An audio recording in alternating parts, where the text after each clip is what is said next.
আল্লাহর হাবিব বলে উম্মত ওই ময়দানে কেউ কাপড় পরে উঠবে না, সবাই থাকবে উলঙ্গ। আল্লাহু আকবার কথা কেন?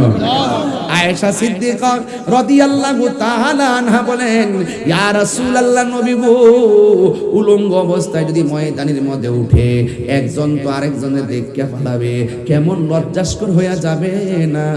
আমার নবী বলে, আয়েশা রে, না না, কবর থেকে মানুষ সোজা হয়ে উঠবে না, কাঠটারে বাঁকা করে আসমানের দিকে উড়াইয়া দেওয়া হবে। সুরমার কাঠি যত বড়, ঠিক এত বড় উপরে সূর্যটা থাকবে, মানুষের মগজগুলা খুলে যাবে, বাতের মার যেমন করে টকবক করে পড়ে, ঠিক এমন ভাবে মাথার মগজগুলা টকবক টকবক করে পড়বে।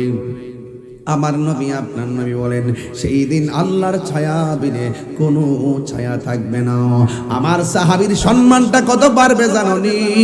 আমার নবী বলে, উম্মত, হাসরের ময়দানে আল্লাহর ছায়া বিনে কোনো ছায়া থাকবে না। সেই দিন আমার আল্লাহ সবাইকে, আল্লাহ বলছেন, আবার আল্লাহর নবী বলেন, না না, ওই দিন আমার আল্লাহ সবাইকে আরশে আজিমের নিচে ছায়া দিবে না।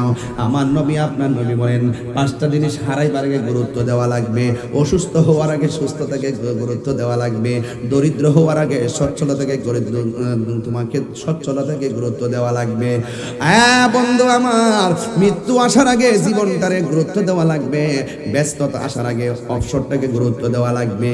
এই জন্য আমার যুবক ভাইয়েরা, হাসরের ময়দানে 7 প্রকারের মানুষকে আমার আল্লাহ আরশে আজিমের নিচে ছায়া দিবে। এরপরে আমার আল্লাহ হাসরের ময়দানে কয়েক শ্রেণীর মানুষের কাছ থেকে হিসাব নিবে। আল্লাহ বলবে, ও বান্দা, আমি যে তোর টাকা দিলাম, টাকাটা কোন পথে ব্যয় করছস? আমি যে তোরে যৌবন দিলাম, সেটা কোন পথে ব্যয় করছস? সব হিসাব আমার আল্লাহ হাসরের ময়দানে নিয়ে যাবে। ও বন্ধু রে, বন্ধু রে, হ্যাঁ বন্ধু,